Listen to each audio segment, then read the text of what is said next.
कधीच नाही चुकणार तुमचे फेवरेट टीव्ही शोज झी5 सोबत, तेही एकदम फ्री। वा, आज कृष्ण जन्माष्टमीच्या दिवशी पाळणा चाललाय घरात, म्हणजे आता संकेतच म्हणायला हवा। बरं का अक्षरा, आता खरोखरीचा पाळणा हलू दे घरात।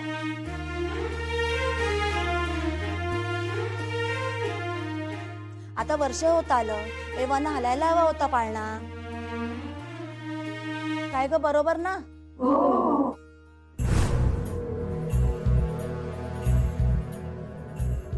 चंची, आता बघ हिची कशी झाली पंचायत। आता काय उत्तर देणार? अहो, पर तुम्हास कशा पाहिजे तो नसत्या चौकशा? अहो, अशा चौकशामुळेच घडतं सगळं। बोला, कधी हलवत्या पाळणा सांगा। अहो, तुम्ही जरा ऐका। अहो, तर काय ऐकायचं? पाळण्याचं नाव काढलं की तुम्ही काही बोलतच नाही। काय हो, तुमच्या सुनबाईमध्ये काही प्रॉब्लेम तर नाहीये ना?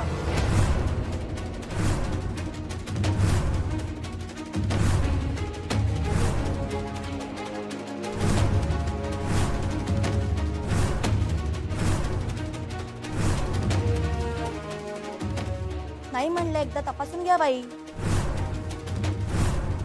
नाहीतर आम्ही इथे पाळणा हलवा म्हणून म्हणायचो आणि पाळण्याला हलवायला दोरीच नाही, नाही का?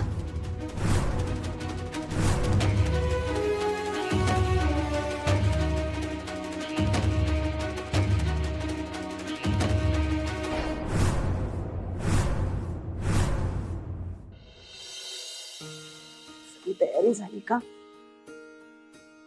हीरा कशी नाही आली अजून? बोलवून बघते।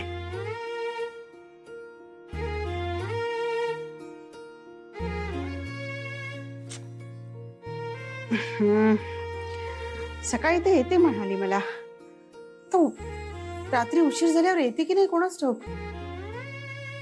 हे पण नेमके पूजेच्या वेळी कुठे जाऊन बसलेत।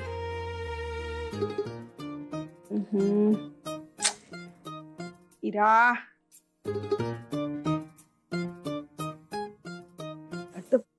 मी सुरुवात करते।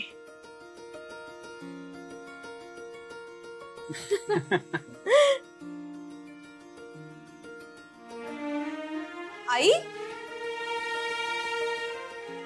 अरे आलात का? बरं झालं, मी वाट बघत होते। या या या या या जावाई, या या या या या। आई, अगं थोडा धीर धरायचा ना। आम्ही याच्या आधीच पूजा सुरू केलीस। अगं, सुरू नाही केली, सुरू करणार होते, तेवढ्यात तुम्ही दोघं आलात, वेळेवर आलात। चला आपण पूजेला बसूया।